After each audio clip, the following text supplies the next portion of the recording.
ইন্দির ঠাকুর এই বৃদ্ধা চরিত্রটি বিভূতিভূষণের দ্রৌপদী উপন্যাস পথের পাঁচালী থেকে লাঠির ভরে হাঁটতে হাঁটতে বেরিয়ে সত্যজিতের সিনেমায় যেদিন ঢুকলো সেদিন থেকে সে হয়ে উঠল বিশ্বনন্দিত। তাকে না চেনার কারণ নেই। সত্যজিৎ রায় ইন্দির ঠাকুরের চরিত্রের জন্য এমন একজনকে খুঁজছিলেন যাকে কোনো মেকআপ ছাড়াই বিভূতিভূষণের করা ইন্দির ঠাকুর ছাঁচে ফেলা যায়। অবশেষে তিনি মনের মতো ইন্দির ঠাকুরকে পেলেন। আসুন জানা যাক কিভাবে।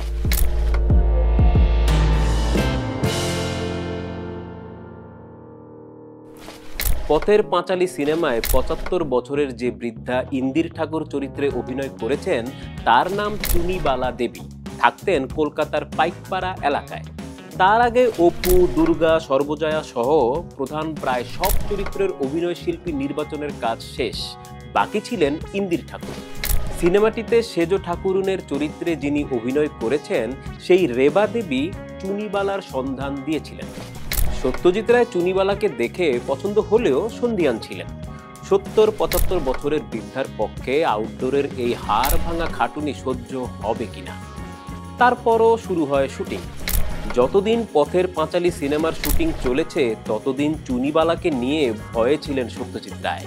একজন প্রবীণ মানুষ কখন কি হয়ে যায়, কিন্তু সব বাধা বিপত্তি পার করতে পেরেছিলেন চুনিবালা। সত্যজিৎ লিখেছেন, এই কঠিন পরীক্ষায় চুনিবালা কিভাবে উত্তীর্ণ হয়েছিলেন তার প্রমাণ পথের পাঁচালীতে রয়েছে। সিনেমায় তো ইন্দির ঠাকুর মারা যায়, তারপর আমরা দেখি শবযাত্রার দৃশ্য। শট শেষ হওয়ার পর খাট মাটিতে নামানো হয়, কিন্তু চুনিবালা দেবী ওঠেন না।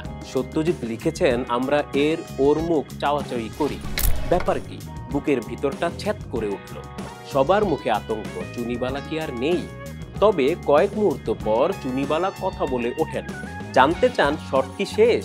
কই, আমাকে তো কেউ বলেনি। আমি তাই মরা হয়ে পড়ে আছি। সবাই হাঁপ ছেড়ে বাঁচলেন। সঙ্গে থাকুন, দেখা হবে, কথা হবে সিনেমা নামার পরের পর্বে।